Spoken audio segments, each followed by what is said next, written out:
Okay.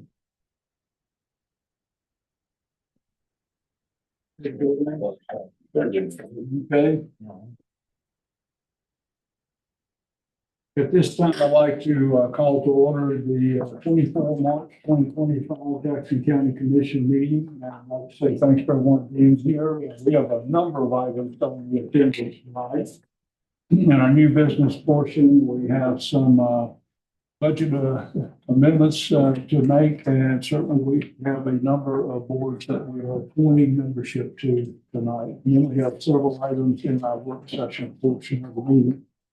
With that, I'd like to ask Mr. Hamrick to our county administrator to please call the roll for establishing quorum. Commissioner Gully. Present. Commissioner Kittimer. Present. Commissioner Buckner. Present. Commissioner McBride. Present. We do have a quorum. If everyone would please stand, I'd like to ask Mr. Porter, our county attorney, to lead our invocation, and Commissioner Butler to lead our pledge of allegiance. Pray. God, our Father in heaven, we are truly blessed. All the natural beauty that you provided for us in this wonderful county, the mountains and the lakes and the hills. And God, we're just so mindful of that at this time of year as the spring begins to bloom and things become alive again. So God, we're thankful for this. We're thankful for the people that live in this county. Thankful for their souls and their hearts. And God, we're just thankful for all of those men and women who serve us each and every day in so many different ways. In public service, we know they sacrifice to do that to help take care of us, and we're thankful for that. We praise them and their families. We pray you'll continue to watch over us, guide us, and direct us each and every day. In Christ's name we pray. Amen. Amen. Attention, salute, pledge. I pledge allegiance to the flag of the United States of America and to the republic for which it stands, one nation, under God, indivisible, with liberty and justice for all. In the packet is the agenda for tonight's meeting. I'll give you a minute to take a look at that.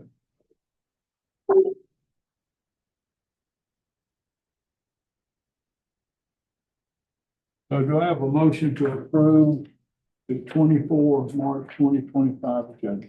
Motion. We have a motion, have a second? I'll second. We have a second. All in favor, say aye. Aye. Motion carries. Thank you very much. We don't have any awards or presents. I don't think we have any public comments, so we will move straight into the new business portion. In your packet, you have the minutes from the March 10th meeting and work session. Give you a minute to take a look at that and then we'll accept the motion.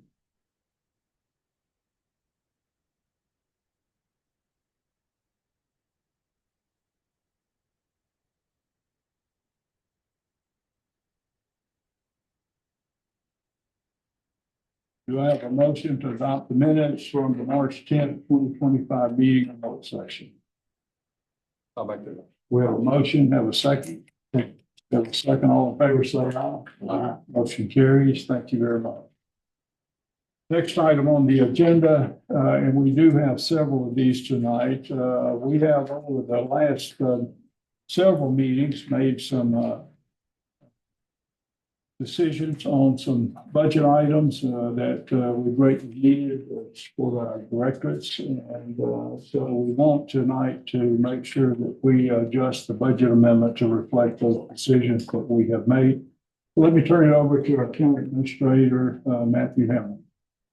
So for the budget amendments, this is just to catch the budgeted numbers up to the purchases that have been approved in the meetings.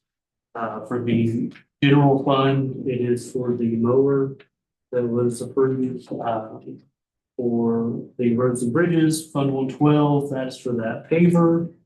For Fund 199, the jail, it is the waterproofing project they are wrapping up on. And for solid waste, it is for the solid waste management plan and the sidearm garbage truck. Okay. Do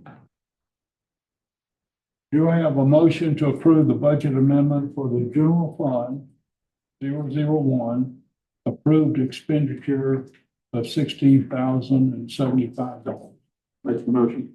Have a motion, have a second? A second. We have a second. All in favor, say aye. Motion carries. Next item is, do I have a motion to approve the budget amendment for roads and bridges, Fund 112? Approve the expenditure in the amount of $497,600. I'll make the motion. We have a motion, have a second? Second. Second, all in favor, say aye. Aye. Motion carries. Third item, is to have a motion to approve the budget amendment for the jail fund, Fund 199, to approve the expenditures of $185,800. We have a motion, have a second? We have a second, all in favor, say aye. Aye. Motion carries. Next item is, do I have a motion to approve budget amendment for the solid waste fund, Fund 511? Approved expenditures, sidearm garbage truck for $365,438. And for the solid waste management plan of the $25,000. I'll make the motion. We have a motion. Second. Have a second. Have a second. All in favor, say aye. Aye. Motion carries. Thank you very much. Next in our new business portion, we have a number of boards to approve membership to. The first is to the Alabama Mountains, Rivers, and Valleys Resource Conservation and Development Council Board. This is a one-year term. We have two applicants, Mr. Tanner Peacock and Ms. Lydia Pennington. In your packet, you have the letters of request for consideration. Mr. Peacock, have an email from him, his resume. He's currently served as the compliance DSA audit officer at First Southern State Bank and also as a small business owner at Peacock Financial Services. A graduate of North Jackson High School, Northeast Alabama Community College, a Bachelor of Science in Accounting from Jacksonville State University, and a Master of Business Administration from the University of Alabama at Huntsville. His work experience, he has worked for North Alabama Electric Co-op, the Alabama Department of Revenue, First Jackson Bank, First Southern Bank, and he is the President and CEO of Peacock Financial Services. Next is a email of request for Ms. Lydia Pennington. She is the current serving member and she is requesting reappointment to the board. She is the Director of Tourism for our Mountain Lakes Chamber of Commerce, and she is the board for the county. So with that, do I have a nomination and appointment for a member of the Alabama Mountain Rivers and Valleys Resource Conservation and Development Council Board? I'd like to nominate Lydia Pennington. We have a nomination from Ms. Lydia Pennington. Do I have a second? Second. We have a second. Roll call vote. Mr. Hammond? Mr. Gully, Yes. Mr. Kimmer, Yes. Mr. Buckner, Yes. Mr. McBride. Yes. Ms. Lydia Pennington will be appointed to the one-year term. Next in the packet are applicants for the Marshall Jackson Mental Health Board. Opening for a expired term. This is a 6-year term. We have 3 applicants, Mr. John David Jordan, Ms. Chastity Garman, and Tiffany Gary Pickett. You see the information regarding each of these applicants in your packet. John David Jordan is the current board member and is requesting reappointment to the board. And he has submitted a letter of request for that, as well as a recommendation from the executive director regarding his appointment. Also, we have in your packet a request for consideration from Cassidy Farmer. She is she submitted a resume and she is a nationally registered paramedic for over 10 years, with over 10 years experience in EMS. Her employment history is with Northeast Alabama Community College as a paramedic instructor, with Marshall Medical Center EMS from 2019 to present as a paramedic field training officer, and with the Cal Ambulance Service as an EMT paramedic from 2014 to 2019, and then with the Cal Ambulance Service as an emergency medical dispatcher from 2015 to 2019. The other applicant is Tiffany Pickett. She submitted her letter of interest for the position. She states that she has faced challenges with mental health and understand how difficult it can be to navigate the system, find support, and accept proper care. She's passionate about advocating for better resources, breaking the stigma, ensuring that individuals in our community get the help that they need. She is currently pursuing a bachelor's degree in psychology and plans to continue with a master in clinical health. Her background is in business, finance, and real estate. With that, do I have a nomination for position with the Marshall Jackson Health Board?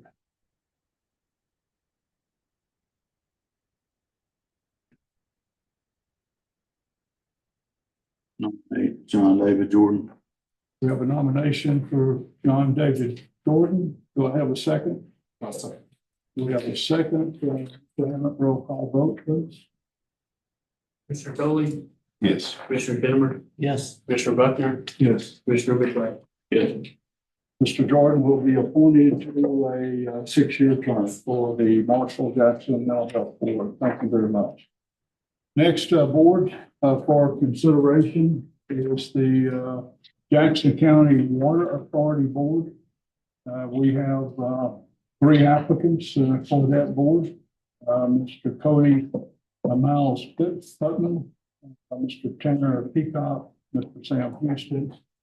Their letters of request for consideration is in your packet. Mr. Putman lives at 252 County Road 547 in Nestor Fort, Alabama. He's the sole proprietor of Miles Distribution. There's an AS General Studies from Calhoun Community College and a Bachelor of Science in Social Science from Athens State University. He has submitted a letter of request expressing his interest to serve on the board. He believes that he understands the issues of the citizens who rely on the Jackson County Water Authority for water. He lives in the area and he is currently without a public water source yet, though he lives in the Jackson County Water Authority area. He is an independent contractor and sole proprietor of a business. And he has also submitted an application form for the position. Mr. Peacock has submitted a letter of request for consideration to the position. Resume is attached. The compliance BSA audit officer at First Southern State Bank. Also a small business owner of Peacock Financial Services. He graduated from North Jackson High School, Northeast Alabama Community College, Jackson State University Bachelor of Science, and I think I covered this in the previous. He applied for 2 of our boards, so we have provided that information to him.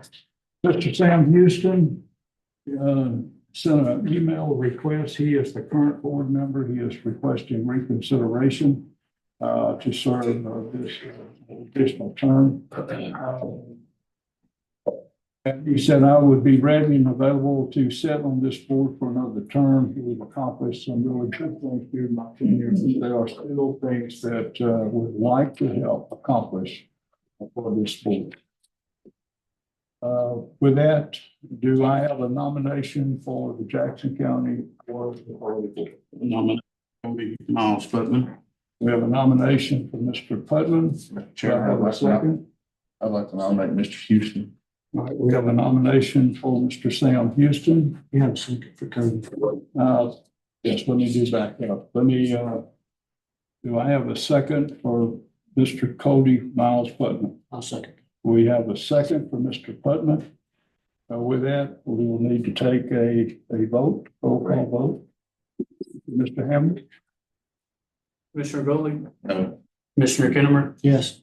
Commissioner Buckner, Yes. Commissioner McBride. Yes. We do have a majority vote. Mr. Putnam will serve as a 6-year term, a 4-year term with the Jackson County Water Authority Board. Congratulations. Thank you. Next is an appointment to the Jackson Water Authority Board. We have 2 applicants, Mr. Tyson Weldon and Mr. Gary Peak. Mr. Weldon has submitted a letter of interest stating that I'm a lifelong resident of Jackson County, eager to contribute to my community and district by participating in the decision-making process governing our available water resources. He's an active member of Fairview Church of God in Flat Rock, regular volunteer of the church. He's employed with the Jackson County Board of Education, and he holds a master's degree in education. He's taught social studies for 11 years at Fort Jackson High School. He served as the school's technical coordinator, building test coordinator, and senior sponsor. And he's previously coached baseball and basketball and been a director of the school's continuous improvement program. He's particularly concerned about the district's water quality, public relations, and building issues, and believes his community experience would be an asset to the board. His resume is attached. That's the Master of Science from the University of West Alabama, a Bachelor of Science from Jackson State University, an Associate of Science in Secondary Education, Northeast Alabama Community College, and is a graduate of North Sand Mountain High School. Mr. Peak has submitted a letter of consideration for the board. He's lived in the community for 14 years, has strong ties to the Bryant community as a member of Ebenezer Baptist Church, and served as a congregational music director and chair of the Building and Grounds Committee. He has a cattle farm that keeps him busy. He's retired from TVA, where he worked for 39 years, most recently as the nuclear duty officer in the Chattanooga corporate office. He holds a nuclear engineering degree and a senior reactor operations instrument certification. And he has years of experience in nuclear plant operations, engineering, and senior management. With that, do I have a nomination for the DeKalb Jackson Water Authority Board? I nominate Mr. We have a nomination for Mr. Weldon. Do I have a second? I'll second. We have a second. Roll call vote, please. Commissioner Golick, Yes. Commissioner Kennemer, Yes. Commissioner Buckner, Yes. Commissioner McBride. Yes. Mr. Weldon has been appointed to serve as a member of the DeKalb Jackson Water Authority Board. Thank you very much. And again, we would like to say thanks to everybody that applies to these boards, willing to serve our community in a lot of different roles. Those are very important roles to help us take care of the citizens of Jackson County. So thank you. That's the last item on our work session. We will now move, in our new business portion of the meeting, we'll now move into the work session. First item up is regarding the park. I will start the conversation. It is a proposed contract from the State Fisheries Department Coordinator, Wildlife and Freshwater Fisheries. Got an email from Mr. Henderson, Keith Henderson, who is the Fisheries Development Coordinator for the state. And in the email, this was dated 21 October. He'll explain why this is a little old email.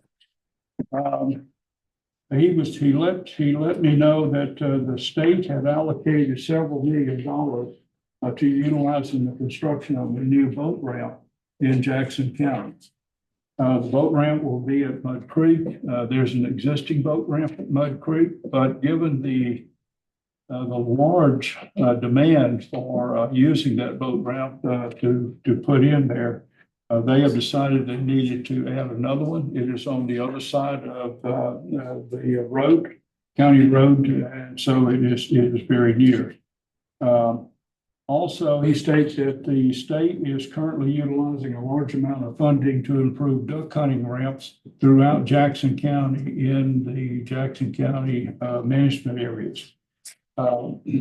He submitted at the time a contract for us to sign regarding that, and got very concerned about the contract because it placed all liability on Jackson County, provided no funding of support for Jackson County for the work, and expanded not only our role in taking care of the new boat ramp, but it expanded with some of the existing boat ramps. So we did send a request back to Mr. Henderson that we needed to reconsider that contract. And so about 3 weeks ago, he submitted a revised contract, and I will let the county attorney and county administrator discuss that, and I will as well, but for discussion. But if you read that, the purpose of this tonight is to provide you this copy of this contract and let everybody have the chance over the next couple of weeks to take a look at it and have any questions. But it is a maintenance and security agreement between the state and the Jackson County Commission for boat landing facilities at Mud Creek, Langston Road, Long Island, North Saudi, Raccoon Creek, and Mud Creek North, which would be the new constructed creek. They says, whereas the Conservation and the Commission agreed to a formal partnership for the special benefit of the citizens of Jackson County, therefore it's a mutual covenant agreement that follows. It discusses construction and installation of the new Mud Creek North boat ramp. It also discusses the roles and responsibilities. The commission will be responsible for for the routine, regular maintenance, but the non-routine, larger maintenance responsibilities would fall as a responsibility of the state. They could ask the commission to execute that, and they would allocate $50,000 per calendar year per access area for the non-routine repair, non-routine maintenance that would be required. It does not fund us for our routine maintenance and repair that would be required, and it does define that in the agreement. Additionally, one item of concern, at least for me, another item of concern is that it does provide a provision where the state can decide to back out of the agreement if they so feel necessary, but it does not provide an opportunity for the county to back out of the agreement if we feel necessary. So there may be some other items that we need to address with Mr. Henderson as we work this agreement. So those are my opening comments. Let me turn it over to Mr. Porter for any comments that you have done. Sure. Thank you, Mr. Chairman. This is a revision. It is better than the initial one, but in my judgment, it is still relatively one-sided. And I'm not saying it's a bad deal because I don't know, Matthew can speak to that better than I can, but it places a pretty heavy burden on the county for routine maintenance, and that's mowing, cleaning up, making sure the lighting is in good shape. All of these routine things would be the county's responsibility on a weekly, monthly basis. The Department of Conservation would pay up to $50,000 per boat ramp for major repairs if we had a flood or something and they need to be repaired. The boat docks need to be repaired. The ramps need to be repaired. Something of that nature, they would pay for that, but that would be their only expense. So basically, they'll build the new ramp at North Mud Creek. They'll pay for that, and they'll basically turn it over to us for maintenance, just like they would the remainder of them. And there are other items, specific items in the agreements. Some of them are noted. You'll see that it applies to the county, but it doesn't apply to the Department of Conservation, or it gives them a right that it doesn't give to the county. And to me, it ought to be a little more evened out as to who's responsible for what and what our rights are. If we're going to assume this responsibility legally, I think we've been doing it. It's just not been, we haven't been compensated for it. And I think if you ask Parks Director, he'll tell you he spends a lot of money and a lot of time just keeping the maintenance done and the grass mowed and the trash picked up on these boat ramps. And if you've been out there, they're not always the neatest places in the world, and the fishermen don't always hit the garbage can when they ain't the garbage can. So it's pretty big burden on Park. But the big thing I will add is that putting a dollar cap on it of 50,000 for non-routine maintenance. So those are the large repairs. In today's money, that's reasonable, but this is for 25 years. And think about what prices have done 25 years ago to now, and what it may do in another 25 years, as well as the provisions of the contract allow the conservation to renew for an additional 25 years if they would like, but it does not, the commission does not have an option to have any say in that. So theoretically, it could be $50,000 a year for the next 50 years. Just, Any questions or comments? Do we currently have a contract with services in any form or fashion? We have a responsibility for 3 current boat ramps. It does not include any funding to reimburse us. And I think that is Langston, Mud Creek, and I'm sorry, I forget the third. Go ahead, Doug. Well, we're currently I forget which 3 there is an agreement on, but you're correct. There's no funding involved, no reimbursement to us for the routine maintenance. And we do spend a lot of man hours, a lot of equipment goes out to do that. And we go, twice a week with 3 guys and pulling truck, trailer and mowers. It's a pretty big commitment to do that now. The others? When it says major and minor, those are pretty vague terms. I know it says when your major terms, it's talking about when specialized equipment is used, but I mean, I don't, it's pretty vague, I think they need to be more specific and especially like on boat dock repairs. I mean, we know how much that can cost. One boat dock gets washed away and there goes your. do we have an amount that they're going to put into this new ramp? You know how much? On phone conversation, he said that they are expecting that to run about $2 million. That they will put in. Oh, no, put 10 trucks in there, you got a crowd. Well, I hope it's gonna be a lot bigger. So what I would propose is that we collect, John, our comments that we then submit back to Mr. Henderson. He has proposed to come talk to the commission. I will invite him to come and discuss this with us. So if we could get some comments, I think, together this coming week and get it off to him, let him take a look. Now, he may want a little extra time and not show up at the following meeting, but we give him time to address our comments and come before the commission. It would be a good add to have a additional boat ramp at Mud Creek. That boat ramp is overpacked at times. Those of us that fish and try to put in there sometimes, and so it would be a great addition. We need to get this right, I think. Any other questions, comments? Okay. Next item, solid waste, Mr. Skipper, Director of Solid Waste. We have 3 items on the agenda. If you want to approach. First is a resolution regarding the solid waste officer. We have coordinated that with the county attorney.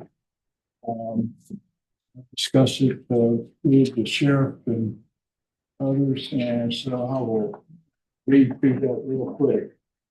Basically, we have a resolution already that provides authority and position as the solid waste officer. We're just wanting to make sure that this clarifies the process and serve certain citations. And so the resolution is in your packet. It reads, whereas the Jackson County previously established a mandatory solid waste collection system within the jurisdictional limits of Jackson County, and also adopted such rules and regulations as were necessary to implement, direct, and manage such system. And whereas the Commission of Jackson County determined that certain changes are necessary in order to make the system more efficient and manageable. Therefore, be it resolved by the Jackson County Commission at a regular meeting as follows. The Jackson County Solid Waste Director is appointed by the Jackson County Commission to serve as the Jackson County Solid Waste Officer. And pursuant to section 2227(3) of the Alabama Code 1975, the solid waste officer shall have the authority to appoint a committee of 3 employees of the Jackson County Solid Waste Department to provide assistance to the solid waste officer to review all applications for exemption and to make recommendations to the solid waste officer for the granting or denial of such request for exemption, under the supervision of and as directed and approved by the Jackson County Commission, acting through the Commission Chairman, and to the extent allowed by law, in cooperation with the State Health Department, the solid waste officer shall have the authority and responsibility for enforcing all laws and regulations related to the solid waste disposal system in Jackson County, Alabama. The Jackson County Solid Waste Officer is hereby appointed as a designated process server to serve all citations and other documents as may from time to time be required to be served in order to enforce the Jackson County Solid Waste Ordinance and the solid waste laws of the state of Alabama. So with that, let me turn it over for comment from Mr. Skipper. Yeah, so like Mr. Nance said, Chairman Nance, the resolution already got one in place. It's just the last part. That's what's been added, kind of clarify things up. Our summon procedure, we've been doing it for 2 years now. It's collected over $100,000. We're doing really good with it. It's letting the citizens know that, hey, it's mandatory garbage service. We gotta have the garbage service in the county. So one thing that we're running into is issuing deposition myself to people that are not on service or not paying. And so it goes before to the circuit clerk's office, and then the sheriff's office has to serve it. And so for the main reason why we're looking at doing this is for the ones at the sheriff's office, they can't camp out all day at this person's house. They got to move on. For the ones that we know that they actually live there after the sheriff's office tried to serve it, this allows me as the solid waste officer to serve that deposition and have them come before the judge in court. Any questions? Comments? Okay. We will put this on the new business agenda for the next meeting. Okay. Next item is office hours. Yes, sir. Chairman Nance and Commissioner, I wanted to thank y'all for letting me speak tonight on this. This is something that we've been having a few issues with since I've started, but now since we've got the new time clock plus in place, we're really starting to see kind of the pressure on my office employees. So our current hours are 6 to 2:30. And what I'm asking the commission tonight is to let us change the office hours to 6 to 2, and we'll still be open to 2:30. We'll still be taking calls. We have a drop box, but that allows my office to close the doors and finish up the day. We have tills to count. We have reports to run, filing that has to be done. Everything we have to finish up for that day, get the money to the bank. I mean, there's some days, y'all, we can collect $50,000, $60,000 in checks and cash. And so we want to get this where we have time to get everything done, not be in a hurry, where we have 30 minutes to get our end of the day stuff done so we can clock out at 2:30 and not wait till somebody comes in at 2:29 that wants to talk to us about solid waste stuff. They still can, but will call us and we'll work with you.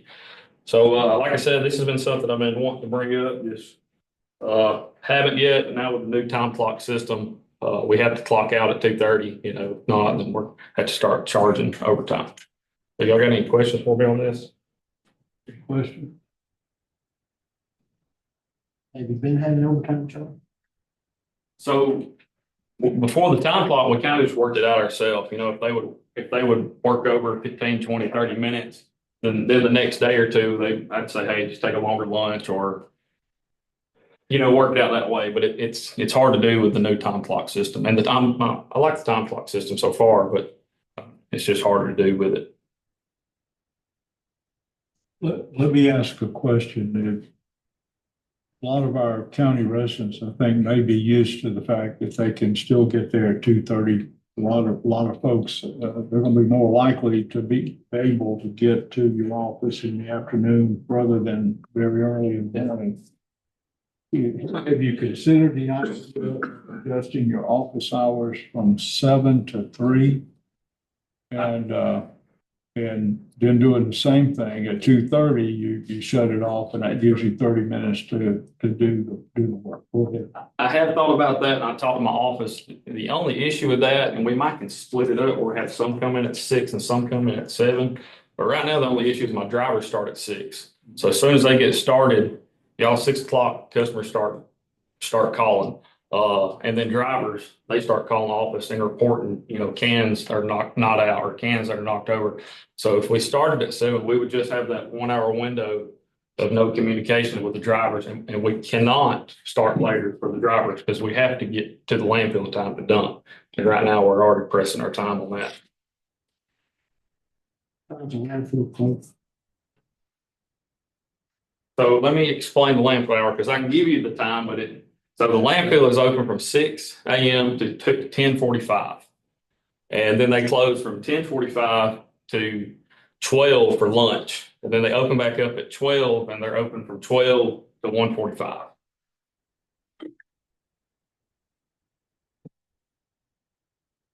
Any other questions? So we would need to approve the changing of the office hours. So And again, we would, you know, if you are for this, you know, we'll advertise. This will be stepping stone. We'll have a grace period. You know, if somebody shows up at our office, we're not going to turn them away. We're going to work with them, but if this gets approved, we want to know that, hey, you know, our new hour is 2, not 2:30. okay. So we'll put this on the new business portion of the meeting, next meeting. Next item, cameras in the trucks. Yes, sir. I'm gonna hand some stuff out. And Mr. Ross has got 2 videos we're going to play for y'all to see. So I have highlighted in orange and yellow. The orange is the upfront cost, the one-time payment.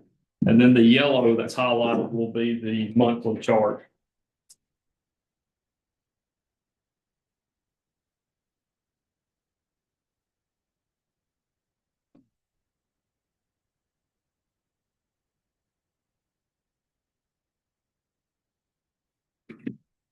I'll explain it first before we do the videos, but the first page should look like this.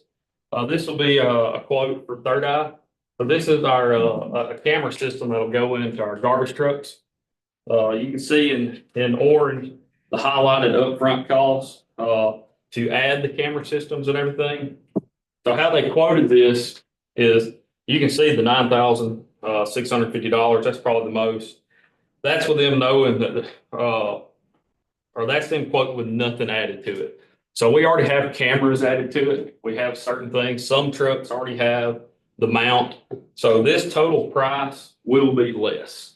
But that's if all the trucks didn't come equipped at all. And some of our trucks have most of all the stuff. Since the newer trucks we've been ordering it fully functional. And then in the yellow, that'll be the monthly cost for the software system for Third Eye. And then on the back page, the page looks like this. What do we have in yellow? This is the software system. So this is the, currently we're using a different system. So this will do our billing, our notes, and everything else. And you will see the one-time cost in orange. There's 2. There's a software fee, And then at the bottom, there's a service and training fee. And then you'll see the monthly and highlighted yellow fee. Show y'all some videos real quick. Don't matter.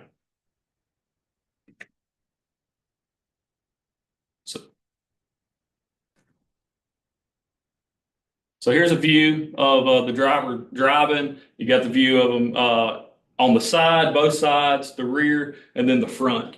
So this is the third eye system that the first page for the quotes. And then there's another video. Here's another video of a different, it shows the can dumping the garbage so we can see what's being dumped.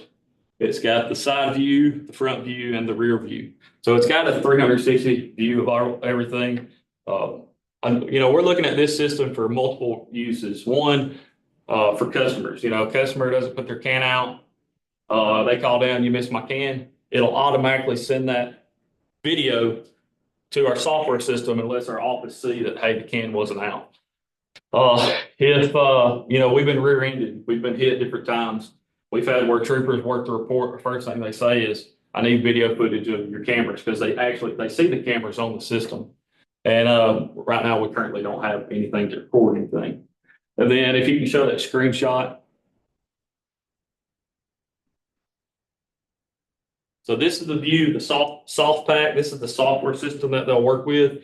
So when the driver presses a button to let them know that the can is not out or somebody pulled out in front of them, it takes a picture and it's like it'll take a video and a picture, and it's like 12 seconds before you press the button and 12 seconds after. And then it also sends a screenshot. So it sends a picture of everything that every camera you got right then when you pressed it. So again, somebody runs out in front of you. A guy, I was on a truck 2 weeks ago. We were shorthanded. I'm dumping a can and I'm grabbing it, and the can was kind of moving. So it was windy that day. So I'm playing with it. And in the camera, I seen an arm, and I just stopped and I looked up, and the guy was trying to assist me and help me with that. And he didn't realize that can could cut him in half and put him up there. So this is good reasons to have a camera on our trucks for our protection, the driver's protection, even for the customers. Yeah. Is that the kind of display that the driver gets, or what does the driver see on the So so currently the driver gets this already. We have the cameras installed, but it's just not recording. So they can see the hopper or the camera. You can pick and choose if you want to see all those or just the hopper. Or different drivers have different. Some of them still use the mirror and the hopper camera. I want to switch screens. Is it a touch? So that's the only thing that it didn't come with. The pricing is tablets, but the tablets are pretty cheap. They show me it's like the Samsung Galaxy tablet. They're about $50, I think, is what she'd sent me. But I don't know about touchscreen. I mean, the tablet is. Any other questions? So how about insurance? Does this cut down on your insurance rates? Have you looked at that? I'm not certain on insurance rates. I don't know about all that. We can check. But the biggest thing we're going to look into or see is customers that are not on service and that have a can. So they move into the county. There's a can already there, and they think that where they're from, their garbage bill's tied into their water bill or their taxes. So they just use that can. We had a gentleman here recently, bought the place. We ended up called it and pulled the can. He called the office because somebody stole his can. Well, he never signed up for service. That was 4 years. He lived there for 4 years and got garbage service free. And he thought it was just tied into his water bill or power bill. That's where it was before. So I think all the money that we're going to collect, that we're not collecting out, is going to pay for this system and more. City of Rainsville is currently using this system. Me and Mr. Chairman Nance went out and looked at the system, and they showed us how they operate it. And one thing she did say is they're doing their own billing. And she said that if she had it to do over again, that they would have the soft pack billing system included. You may have said this, but like if the driver's pulling up and the can's not out, he's not working the tablet, but he's got a button he can just push and take a picture. Yes, sir. So there's a dash camera that shows the driver and the front, and then there's a tablet. So there's two buttons. You can either, whichever one's closer, you can press that button or the other one. And it takes a screenshot and it sends a video. And when it sends it, the softback system, it don't just send it to the computer, it sends it to that account. It's linked into that address. So when the customer calls in, we can look it up and on their softback account, it'll show the video of yesterday. Hey, it wasn't out. The one thing I was impressed with is what you get with this, it dumps all that data into your database system that you have in the station. So if you pull up and somebody doesn't have a can, when you pull up that address, it's going to show you that they are not a paying customer, even though they have a can. So that alerts the organization that they need to get out there to pick up the can or notify the customer they need to get in to do that. The other was accidents. Whenever you have an accident, you've got a video record of what really happened. Yes. And so that helps you as you get into any kind of dispute with the individual that you have. It becomes a real benefit. And so got to see all that and talk with the Rainsboro city. They were very high on this.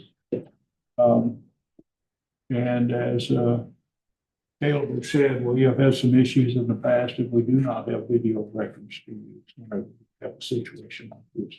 The bottom line, my best, what I thought was very positive was that it records everything in your database system. Yes. And you have.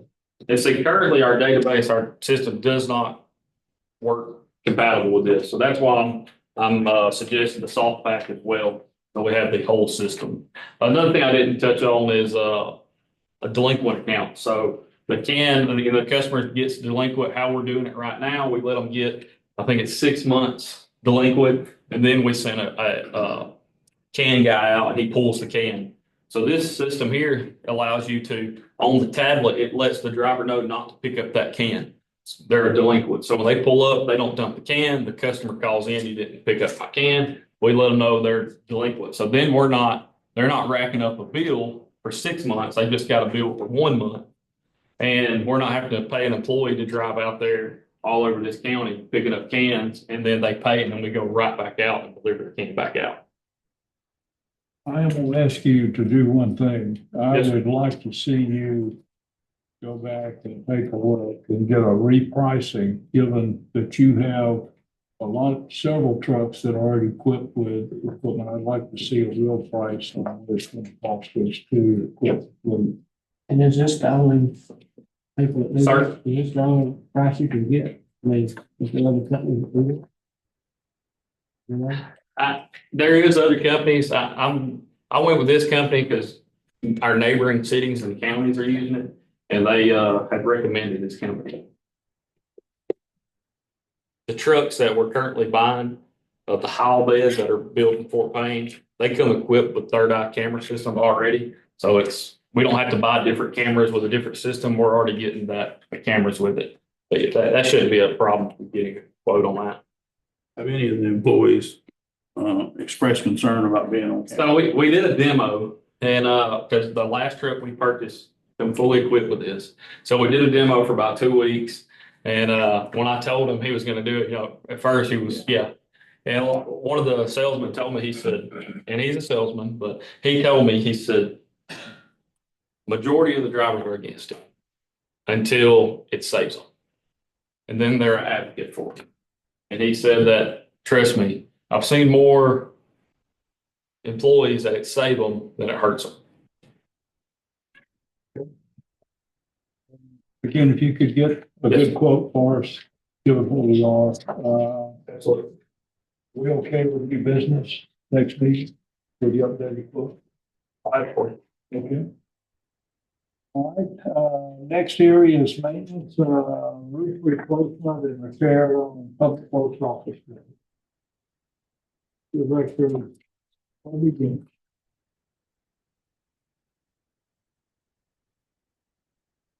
Thank you, Chairman. Thank you, Commissioners. I handed out one of these before the meeting started. The first page shows some damages that have been ongoing. We've been trying our best to mitigate them, but it seems like anytime we fix a leak somewhere, it starts leaking somewhere else. This is the Public Works Office. It's one of our newest buildings, I believe, and we shouldn't be having the issues we're having, but most of it's got to do with the flashing failure in that new lobby. It's the lobby that's the public lobby that, you know, the public comes in, it's the first place that they see. We've got a lot of damage in there, water damage in there from the flashing going bad, that's on the roof.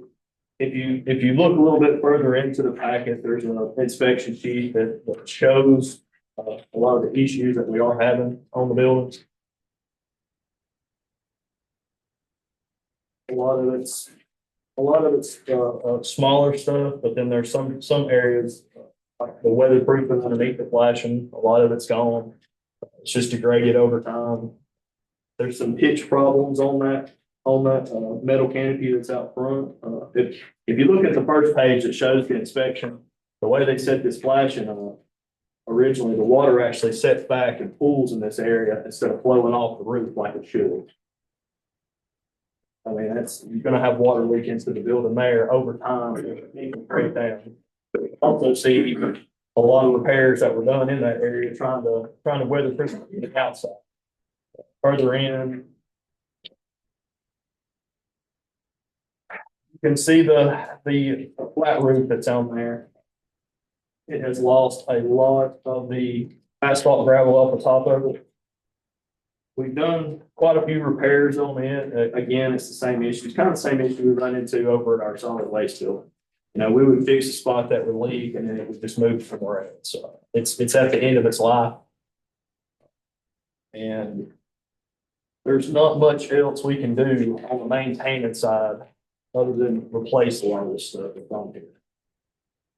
I've contacted, you know, some local roofing companies that do commercial roofs, and I'm in the process of getting quotes just so that y'all can see what we're looking at. But my recommendation would be to repair what flashing that we can repair and replace what we can, and go with probably a TPO style type roof like we did over at Solid Waste as a good warranty on it.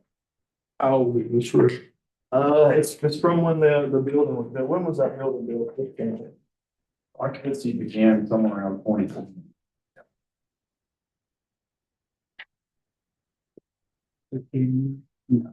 So. Who designed that? I know you did. It's there. I mean, you got what should be a solid roof that does not extend to the edge of the building. Correct. Where it looks good. And whoever we would, you know, anybody I've talked to that's come out there and looked at it, I've expressed the need to redesign how that flashing comes off that. Do not replace that roof and leave that. It'll be right back in the same shape. Yes, sir. Yeah, me and Mr. Campbell's had many conversations about that. It's just, we've just been fighting a losing battle on it. That's like something else. Do you have an estimated range of costs? I've Do you got, have any quotes? I do have one Give us quote. an idea. I do have one quote, total for repair, and replacement. They would be replacing, they said that they would replace the whole canopy as well as putting a TPO, style roof with a 25-year warranty on it, like what we have over at Solid Waste. It was right around 26,000. So we need to get 3 quotes, right? Yes, sir. And that's what we're looking to do. Yeah. If you have this, if you available your quotes for the next meeting, and, first let me ask this. So it seems to me we need to move forward and go ahead. Does that include the interior repair as well? We will do the interior repairs. That's just exterior roof work.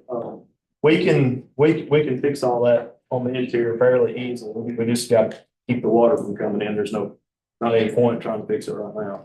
This doesn't run back into Johnson Terry.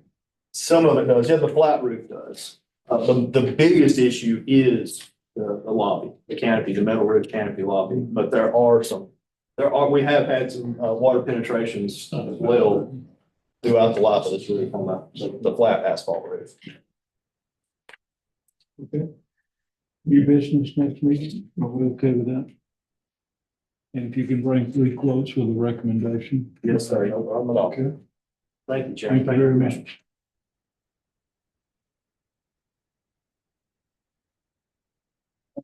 Next, turn it over to County Administrator Matthew Henrik. We have talked in previous meetings about the need to change from avenue to revenue for collection of taxes. We did get a letter signed out to notify Avenue that we are terminating services with them. But when Mr. Hamrick contacted Revenue, they need us to go ahead and pass a resolution. We'll take, let me turn it over to County Administrator. So in the last meeting, when it was voted on to terminate with Avenue, we are using a part of the section that says that we have to give a 90-day notice. And so we sent a letter out for that notice, and in the packet are 2 resolutions to the Department of Revenue that names them as our, for them to administer and collect the local county taxes. They'll need copies of these, and for them to begin July 1st, which is what was dated on the letter, the Avenue letter termination is for June 30th that we sent out. For that to remain true, we need to have these resolutions passed tonight because they need copies of them before April 1st. I'll make a motion, we set aside the rules. This resolution. Okay. So we've had a motion and a second, all in favor, say aye. Aye. Motion carries. Do I have a motion to approve resolution authorizing the Alabama Department of Revenue to administer and collect sales and use, lodging, and rental taxes levied by the county of Jackson? We have a motion, do we have a second? Okay. The second, all in favor, say aye. Aye. Motion carried. Do I have a motion to pass a resolution authorizing the Alabama Department of Revenue to administer and collect local motor fuel taxes in the county of Jackson? I get my. We have a motion, we have a second. Yeah, so it's- We have a second, all in favor, say aye. Motion carries. Thank you very much. Next item on the work session is order of registered supplemental pay. You have a sheet in your packet. The board of registers have come to us and requested some consideration to supplement their daily rate. Currently, the daily pay rate per member of the board of registers is $80 per day. They were at a recent conference and in discussions with our neighboring counties. Those counties supplement their day rate. Limestone County supplements $25 per day. DeKalb County supplements $25 per day. Marshall's $30 per day, and Madison County $30 per day. Right now, we do not supplement the daily rate for our board of registers employees. So let me open up for questions and discussion. The one thing I did ask to the county administrator to take a look at, if we were to supplement, I think it was 25 a day, what that would be as an overall cost to the county for a year. The 3 members of the board of registry. And we're under the assumption that they're working all 207 days. It was right around $15,000 total. Adjustment.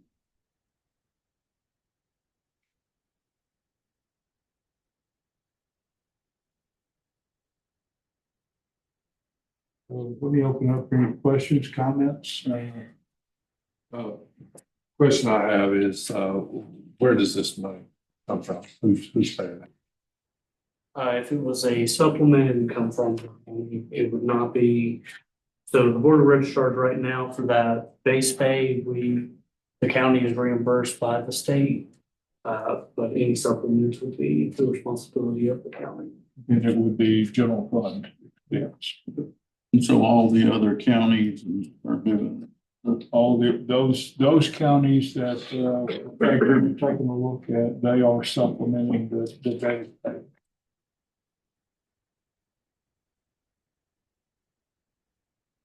Any other questions? Registrars have come to us and asked for a supplement. Yes, sir. I think in fact they have.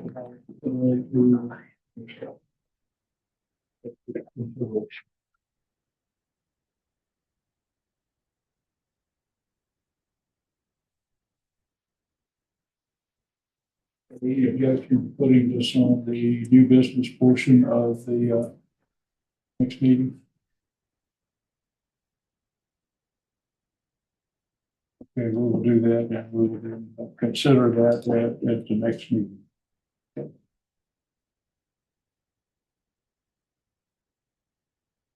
All right, that's next item. That includes all the items in the commission portion of the work session. Next, Public Works. We have one item on the agenda that is cemetery. We've had questions regarding the cemetery on County Road 42. Apparently, they have a road, a drive there at the cemetery that is in pretty bad shape, and they've asked for some assistance. So let me turn it over to County Engineer Jonathan Campbell. Ask him just what information we have on the cemetery. So Jonathan, if I could turn it over to you.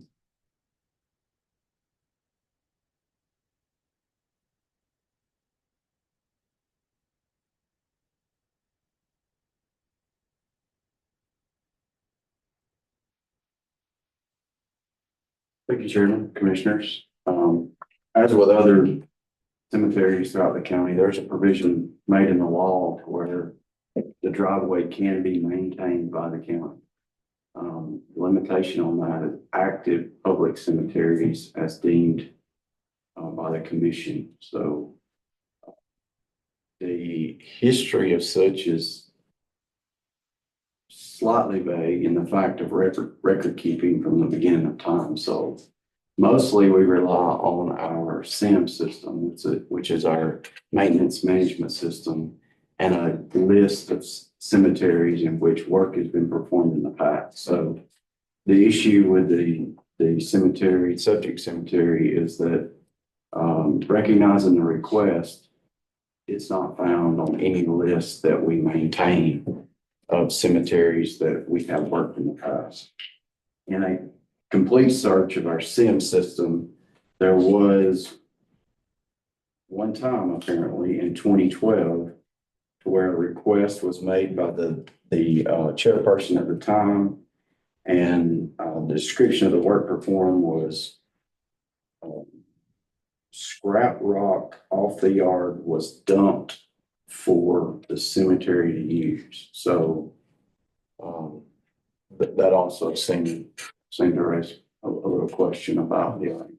So I think if my recommendation would be if the county is interested in maintaining the driveway in that cemetery, if you all approve that, then by law we can, given the statutory limitations that exist for that work. But we have to, the road have to be brought up to a certain standard to be brought in, or? Is there a dollar value limit on what we could do on a periodic basis? There is a $1,500 per occurrence per year, not to exceed 10,000 in a 10-year period.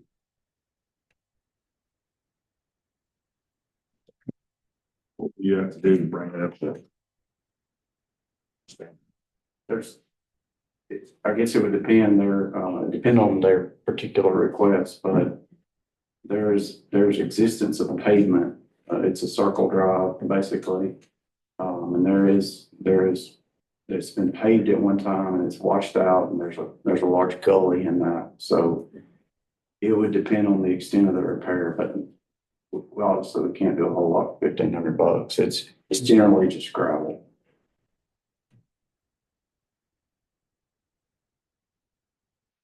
Other questions? So we would have to vote to approve including this. And so is there any way for you to get an estimate over the next 2 weeks of what you think it would cost us to fix this issue you found? Yeah, I would need to learn more about the request on what they're asking us to do. And then generally the commission's role would be to, please correct me if I'm wrong, Mr. Porter, but to deem that it's an active public cemetery. Okay. That is correct. That would be the commission's determination. Then that would authorize if it's a local act, it authorizes the engineer to make that kind of repair. Once the commission determines that it is an active public, that is open to the public, not a particular group, not a family, but to the public. Do we need certain information, John, to make that determination? Any information you can get regarding who uses that cemetery, because I don't know at this point. It's just all bad. Tommy Cawthorn and his wife reached out to me and they sent a letter saying it was an active cemetery, asking to be put on the county list so it could be repaired. It's a larger cemetery. Oh, bad. It's an old cemetery. It's right at the tracks. Okay. But what he's talking about, the drainage and the washout is up and down the hill. That's why it's washed out. Have you looked at it? But it's been some time, Yeah, but been a it was while, back yeah. when it first came up. I did look at it. Man, it took them a while to get the letter from me, from the board they have. Okay. So we could take this up at the next meeting to make a decision to how do we have to, I want to make sure I understand, how do we have to classify this? You have to classify it as an active public cemetery, subject to maintenance by the Public Works Department. Is this by resolution or by motion? It's by motion. So we could put it on new business next meeting. Okay. Jonathan, thanks. I think you have some information for us on County Road 38. I can, and I can go now, or if you would like to get comments from all the others, or. Let's go now. Okay. And do that as part of the work session. So thank you. Thank you for allowing me to present on this. I recognize I'm going to be telling you things you already know. I think I talked about some of this initially and as we were progressing in the earlier stages, but it helps us to, once we complete a large project like this, to kind of tell the story and turn the page. So as I go through this, if you things you'd like to add or questions, please stop, and I appreciate those. So this is just a shot early on of the failure, which was 2019, 6 years ago now. And this is the upper section where the failure started. It worsened and ended up taking basically the entire lane, and then the lower section, as we know, is directly below that. That's just a shot of the lower section. There's more in the background of the crack that's not visible here, but I just want to point out that there's a paving joint there you can see, and this was from previous repair. So the upper and lower sections both, this we'll see photo evidence of a history of failure. And although not this large a scale, had movement issues throughout history. It's another shot of this is the upper section that you couldn't see. It's another paving joint of where there's a previous repair. And the failure that caused both of these issues was actually larger and extended beyond previous failures. So with it, there were 4 other mountainsides that closed, and the work that took place on those repair delayed some of the onset of this. So it was some time before the subsurface investigation began on this roadway. And this is just an illustration of where the boring locations were chosen for the upper and lower section. And just to orient you, we're facing north. So the red circles are boring locations, and the boring information is vital to not only identifying the issues, potentially identifying the issues or leading to identifying the issues, but the soil stratification and the layers that exist below, as well as moisture or water table or anything from moist soils to high water. Rock condition is identified in this too. It helps in the diagnosis initially, but it also helps in the design for the repair. This is an illustration. The home is sitting right above this failure that you see, and that is the bluff line. So the road that we're still facing north, so the road as it heads down and switches back. The boring locations are consistent with the other photo, but this illustrates the geophysical work that was done. The yellow lines are mass W analysis, which is, it's basically sound waves that penetrate below the surface, and the reading that is rejected translates the density. It also will show anomalies. It'll show voids and karstic topography or anything related at high water will also show up in this. So you can see the relation of that test in with the borings for the upper section. It's just a photo of the reading equipment. So that's part of the reading of the waves, and the energy source is not pictured here. It's an illustration of both of those together and overlaid. So you can see here the boring data as it relates to the mass W information, and when they are in the same vicinity, then there's some confirmation that's able to be received in the boring information along with what shows in the subsurface. So obviously, if there was an anomaly there, it would show up. If there was high water there, there would be some indication in the mass W, and then hopefully there would be a bore or something translatable near that. But when there's some confirmation, then it also helps with the bores where this work's not performed. All of that information is kind of later for designers, but it helps us in evaluating proposals. But it was also very indicative that we could go and repair the road, but like in the past, we're going to see a large failure most likely. So the soil conditions that exist and the water table that exists, it was not going to be possible for a level of safety to be achieved without some subsurface stabilization. And this is the ultimately through iterations of proposals, this was a solution.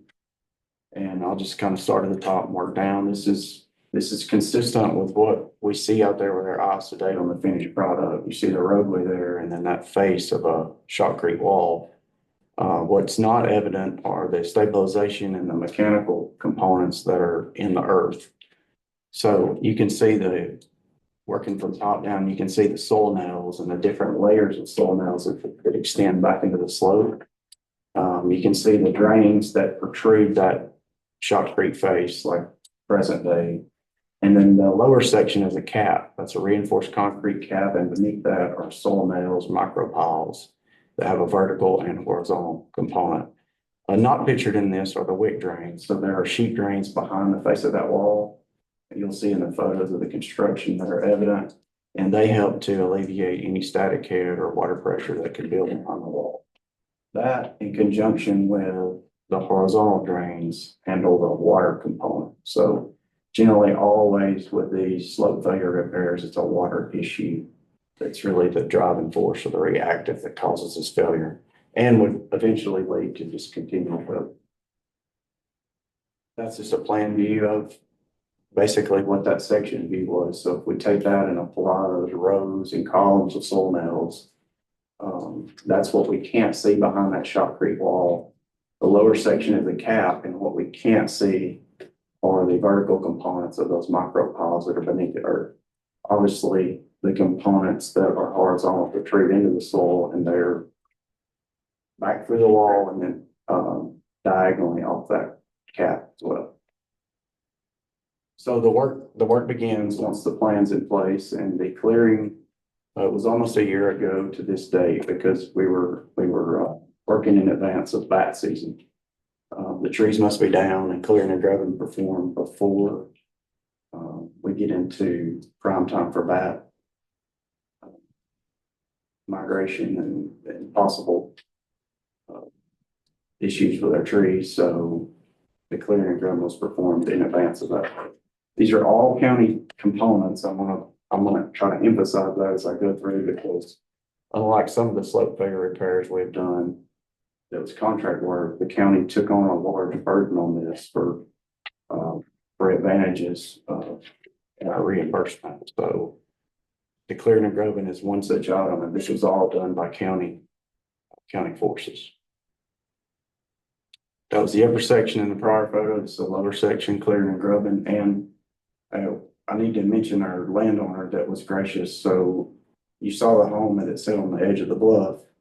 The tracks run all the way off the bluff and across both sections of roadway. So we were lucky, in fact, that it was one property owner that all of our work would be involved with, but he was also gracious to allow us the easements to do our clearing and temporary excavation. And even though the repair would remain within the county right of way, it required his permission to perform a lot of this clearing and ancillary work and excavation. So he was very gracious in allowing us to do that. One part in exchange was he wanted his trees. So we were actually basically performing a logging operation. So limbing, topping, clearing, cutting the length and hauling was all part of this operation that's done by county force. Another shot of that excavation on the lower. Once the clearing and grubbing is done, the county portion is also the ancillary work of the excavation support for the soil nail walls. So the stabilization equipment works from top down, and they can work in lifts. So it's 5 to 6 foot increments is their preference, and all that needs to happen top down. So this is a photo of the first bench on the upper section where the work began, and we are near completion of that excavation and stabilization for the work area. This is the lower section of the basically same mode of operation, and you can see the different tiers that are going to be required, because this will eventually be about a 15-foot soil nail wall. So near the sill fence, that'll be finished floor elevation, and then each lift requires excavation as a stabilization process works top down. All this excavation, all the tree stump removal, all done by county forces.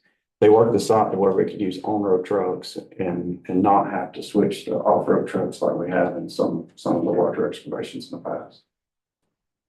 This is just a shot of the upper sections, evidence of past failures. You can see a bituminous layer in the top and a chert soil section and another bituminous layer. Really thick asphalt layers. So I don't know if those are placed in one go or over time, settlement over time as they fill in, but they're significant subsidence that require those types of lifts to be placed. The upper section during the first cut and the first row of stabilization. So with the 5 to 6 feet, they're able to have a man on the ground at a safe height without requiring any sort of fall experience. And then they were able to have room for 2 rows of nails, and it allows for the man height crews to work on the bottom for the grouting. So as these nails are drilled into the soil, then a grouting process occurs behind it. And that is the start of that process taking place on the first row at the top section. It's another shot of it progressing. So in the background, you can see the grout station set up. That requires a continual water source to be able to mix the grout. And then once the nails advance, the grouting can occur. We'll get a close up of the drill bit and the nail just to give you some idea of the column that's created once that's drilled in. This is a little more advancing on the wall, so you can see the full progression here pretty much from nails to false work to the reinforcing that's going for the shotcrete wall. And then it starts out with that wall roughed in before it's actually finished out. So that's almost one row completed there, and then excavation will occur again, and it'll work top down. And that's just an advancement of the same to where that second row is working on down, and they're completing that first row of shotcrete. Same for the second wall. Pretty much everything is there on still bare earth with nails to formwork to the reinforcing the shotcrete, starting all the way around the progression. Those are the wick drains that you see rolled out. They get pushed back for this next lift, and then the excavation occurs, and the process restarts with nails, reinforcement, shotcrete, working top down. It's a shot of the excavation taking place there in advance of the second row of nailing. You can see that the second row nails are there, reinforcement is there, drains are in, and the wick drains are extended all the way down through that. This is on the lower section, to where there was another road that we found 7-8 feet deep, and it looks like multi-layer bituminous roadway there that had once been about 7 feet higher, at least at some point. So that was a past failure that had occurred, that would have required extensive major repair. This is a LiDAR indication of just kind of what's going on totally on the site. So you can see the switchback. We're actually facing south, I guess you would say, and the cut in the mountain where the road progresses down, and then the switchback, and then the highlighted areas are changed essentially. But really, the interesting thing here is just the mass that has slid over time, and you can see where the indicator there is on the toe. But it's likely that slope has been moving possibly forever. Lower section and excavating for one of the lifts down. This is drought summertime, and we strike a column of water that comes out of there like a geyser. So I believe it was possibly just a trap section, because it did eventually stop, but it was interesting to find a water source at that time of year. Progressing with the second row nails, but in that area, I put this slide in just to point out the area that looks much rockier in the face with the soil gone. That's the section where we encountered the water. So it's most likely in high flow times, that's probably all had subsurface flow through there. And that illustrated by no soil, basically just all rock.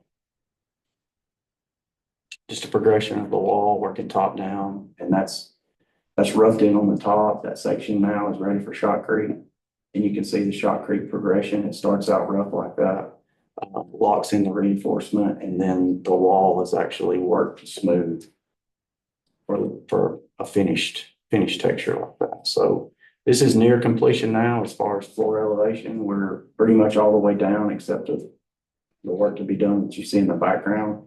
That's just a close-up of that progressing all the way down to the finished floor elevation. That's the wall essentially done with the cap remaining, the micro piles to be installed, and the micro pile cap.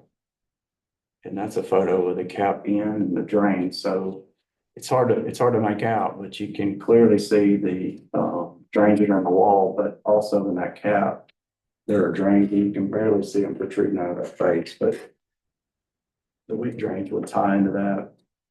And then the horizontal drains that are above that would alleviate water pressure also. So obviously you don't see any of the soil nail horizontal components or the vertical or horizontal components in the cap. And that's the finished product of what you see present day. I didn't mention, probably the best would have been the LiDAR imagery, but the drainage structure. So you can see one protruding in the ditch there.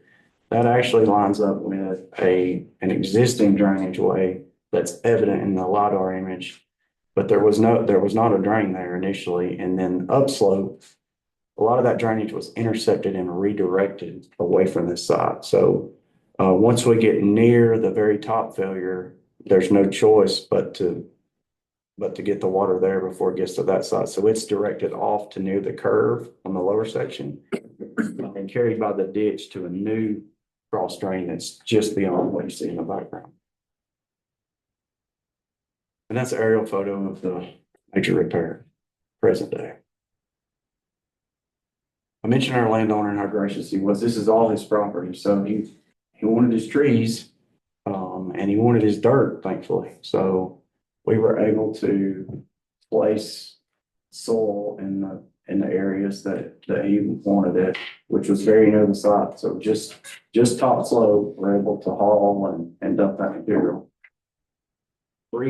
And by my count, 315 loads, and we kind of average that based on 10 of the triaxle hauls, but it's about 5,200 cubic yards. And then the stones we encountered too, we had some large rocky areas.